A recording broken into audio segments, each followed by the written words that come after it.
আসসালামু আলাইকুম।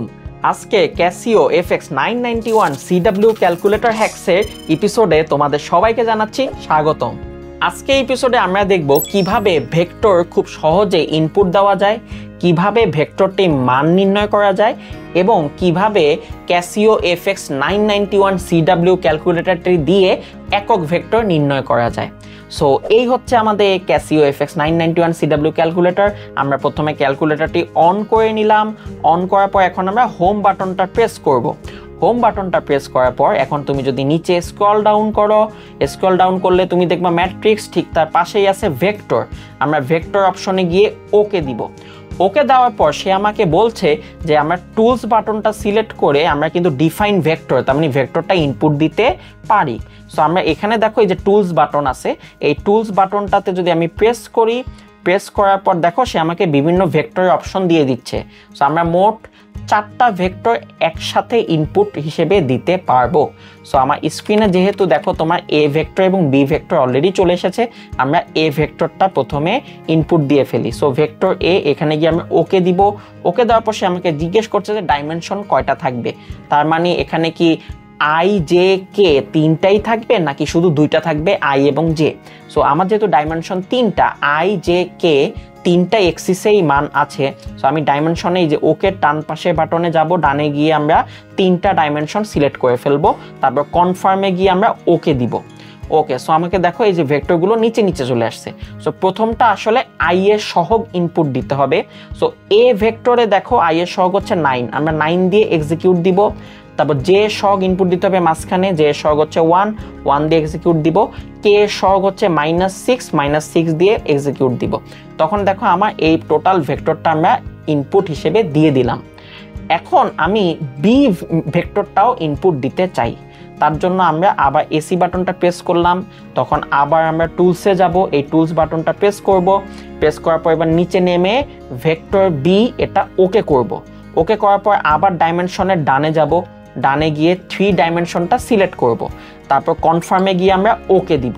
তখন আমাদের এখানে ভেক্টর বি এর ফরম্যাটটা চলে আসলো।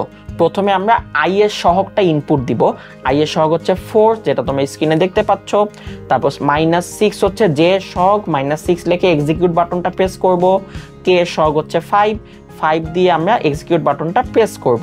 তখন দেখো আমাদের বি ভেক্টরটাও ইনপুট হয়ে গেল। আচ্ছা, এখন আমি এ ভেক্টর এবং বি ভেক্টরের ভ্যালু বের করতে চাই। সো এই ভেক্টর দুইটার যদি আমি মান নির্ণয় করতে চাই, তখন আমরা এসি বাটন দিলাম। এখন আমরা যদি ক্যাটালগে যাই, ক্যাটালগে গেলে দেখো এখানে ভেক্টর কথাটা আছে, কিন্তু এখানে না গিয়ে আমরা যেহেতু মান বের করতে চাচ্ছি আমরা নিচে নামবো। সো নিচে নেমে দেখো আমাদের এই যে নিউমারিক ক্যালকুলেশনের ডানে যাব। এই যে নিউমারিক ক্যালকুলেশনের ডানে গেলে অ্যাবসোলিউট ভ্যালু, এটাতে আমরা ওকে দিব। তাহলে অ্যাবসোলিউট ভ্যালু মানেই হচ্ছে ভেক্টরের মান নির্ণয়। সো অ্যাবসোলিউট ভ্যালুর ভিতরে এখন ভেক্টর এ কথাটা আনতে হবে। তার জন্য আমরা আবার ক্যাটালগে যাব। এখন আর আমরা নিচে নামবো না, এখন আমরা ভেক্টরে চলে যাব। এই যে ভেক্টরের ডানে যাব, ডানে গিয়ে ভেক্টর এ, ক্যালকে ঢুকবো না, নিচে নামবো। নিচে নেমে ভেক্টর এ এটাতে ওকে দিব। তাহলে দেখো স্ক্রিনে কথাটা চলে আসলো, অ্যাবসোলিউট ভেক্টর এ। তারপর আমরা ব্র্যাকেট ক্লোজ করে এক্সিকিউট দিলে দেখো এ ভেক্টরে মান সে আমাকে বলে দিচ্ছে 10.86।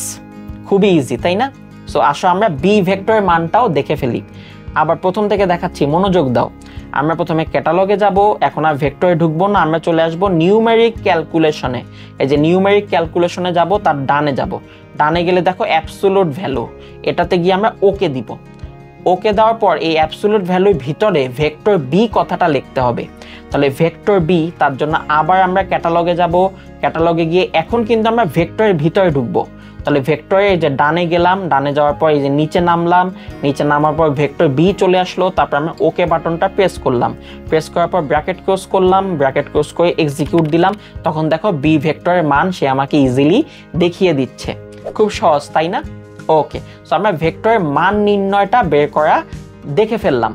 আচ্ছা, এখন আমরা এই ভেক্টরগুলোর একক ভেক্টর বের করা শিখব।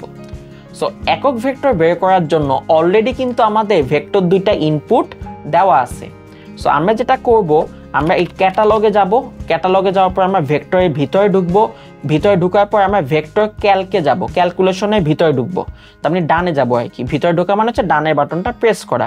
তারপর আমরা দেখো এখানে অনেকগুলো কথা পাচ্ছি, dot product, cross product, angle এবং ইউনিট ভেক্টর। এই ইউনিট ভেক্টর কথাটাতে এসে আমরা ওকে দিব। এখন তার মানে হচ্ছে আমি একক ভেক্টর কথাটা সিলেক্ট করলাম, ইউনিট ভেক্টর। এখন এটা কার ইউনিট ভেক্টর বের করতে চাই সেই কথাটা এখানে আনতে হবে। আমরা যেটা করব, আমরা ক্যাটালগে গিয়ে আবার ভেক্টরের ভিতরে ঢুকলাম। এখন আর ভেক্টর ক্যালকে না গিয়ে আমরা নিচে নামলাম। নিচে নেমে এটা চলে আসলো কি বলতো, ভেক্টর এ। এই ভেক্টর এতে আমরা ওকে দিলাম, ওকে দিয়ে ব্র্যাকেট ক্লোজ করলাম, ক্লোজ করে এক্সিকিউট দিলেই দেখো সে আমাকে এ ভেক্টরে একক ভেক্টরের মানগুলো দেখিয়ে দিচ্ছে। প্রথম যেটা সেটা হচ্ছে আই এর সহগ, এরপর যেটা দেখাবে সেটা হচ্ছে জে এর সহগ, এরপর যেটা দেখাবে সেটা হচ্ছে কে এর সহগ।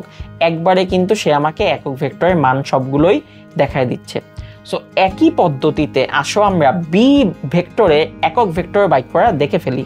প্রথমে আমরা ক্যাটালগে যাব, ভেক্টরের ভিতরে ঢুকবো, ভেক্টর ক্যালকে ভিতরে ঢুকবো মানে ডানে যাব।